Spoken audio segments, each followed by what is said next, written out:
राजनीति में जब जब चुनाव आए हैं तब तब इस राज्य ने करवट बदली है, भूचाल आया है। एक बार फिर महाराष्ट्र की राजनीति में पाला बदलने की सुगबुगाहट तेज हो गई है।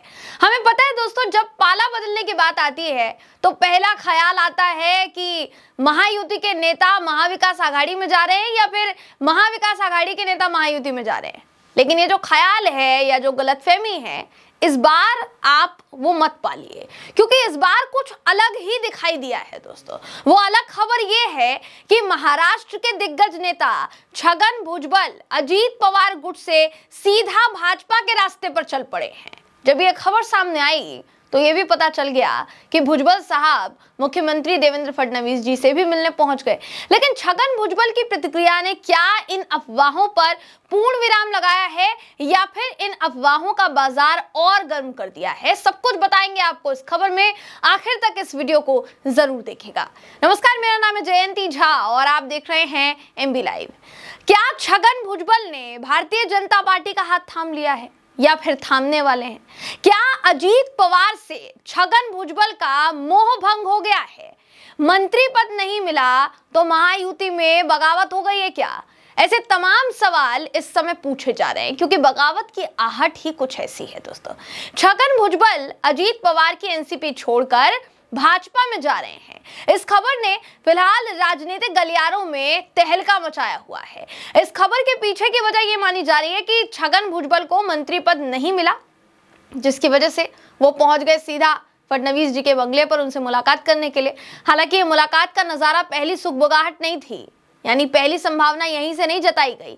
सबसे पहली सुगबुगाहट तब हुई जब छगन भुजबल ने कुछ दिन पहले अजीत पवार पर तंज कसते हुए बयान दिया था। अपने बयान में उन्होंने कहा था कि देवेंद्र फडणवीस उन्हें कैबिनेट में शामिल करना चाहते थे, लेकिन अजीत पवार ने ऐसा नहीं होने दिया। एनसीपी के लिए अजीत पवार के फैसले लेते हैं। इसके बाद भुजबल ने यह भी कहा था, जहां चैन नहीं वहां रहना नहीं। उन्होंने बताया था कि एनसीपी कार्यकर्ताओं और अपनी येवला सीट के लोगों से बातचीत करके वो आगे कुछ बता पाएंगे। दोस्तों, ये जो कुछ भी हम उनका स्टेटमेंट आपको बता रहे हैं, ये एबीपी के रेफरेंस से हम आपको बता रहे हैं कि उन्होंने क्या कुछ बयान दिया। दोस्तों, ये बात आपकी जानकारी में होगी कि छगन भुजबल को ओबीसी नेता के तौर पर जाना जाता है। ऐसे में उनका ये कहना है कि क्योंकि उन्हें मंत्री पद नहीं दिया जा रहा है, इसलिए ओबीसी समाज के बीच इस समय नाराजगी है। फडणवीस से मुलाकात के बाद भी छगन भुजबल ने ओबीसी का ही मुद्दा उठाया। जब वो बाहर आए, उन्होंने मीडिया से बात की। उन्होंने ये भी कहा कि 10-15 दिन का समय फडणवीस जी ने मुझसे मांगा है और उन्होंने कहा है कि ये जो समस्या है इसको हम हल कर देंगे। लेकिन जब उनसे ये सवाल किया गया कि फडणवीस जी से आपकी ये मुलाकात कहीं भारतीय जनता पार्टी में जाने की सुगबुगाहट तो नहीं है, इस बात पर कोई जवाब उन्होंने नहीं दिया और उन्होंने कहा कि साफ सीधे तौर पर वो अभी फिलहाल इस पर कुछ नहीं कह सकते हैं। जब आएगा समय तो वो सब कुछ सबके सामने रखेंगे। ऐसे में सबसे बड़ा सवाल ये उठा कि क्या ओबीसी का मुद्दा लेकर छगन भुजबल फडणवीस के पास पहुंचे थे या फिर खुद बतौर ओबीसी नेता बीजेपी से मंत्री पद मांगने पहुंचे थे? फिलहाल ये सवाल सिर्फ सवाल ही है, क्योंकि इसका जवाब केवल और केवल भुजबल साहब ही दे सकते हैं और कोई नहीं दे सकता। जो मीडिया को कह चुके हैं कि उन्हें जितनी जानकारी देनी थी वो दे चुके हैं, आगे वो भी जानकारी जो देनी होगी वो बता देंगे। भुजबल साहब की नाराजगी के पीछे दोस्तों एक और बयान को वजह माना जा रहा है। दरअसल छगन भुजबल ने यह भी कहा कि नासिक से लोकसभा चुनाव लड़ने का सुझाव दिया गया था, जिसे उन्होंने स्वीकार किया। जब वो राज्यसभा जाना चाहते थे तो उन्हें कहा गया कि आपको विधानसभा चुनाव लड़ना चाहिए। अब मंत्री पद नहीं दिया जा रहा है, जब विधानसभा चुनाव लड़ लिए तो राज्यसभा का जो सीट है उसका ऑफर उनको दिया जा रहा है। भुजबल ने ये कहा कि क्या मैं खिलौना हूं, आप कहें तो खड़ा हो जाऊं, आप कहें तो बैठ जाऊं, मेरे क्षेत्र के लोग क्या सोचेंगे मेरे बारे में।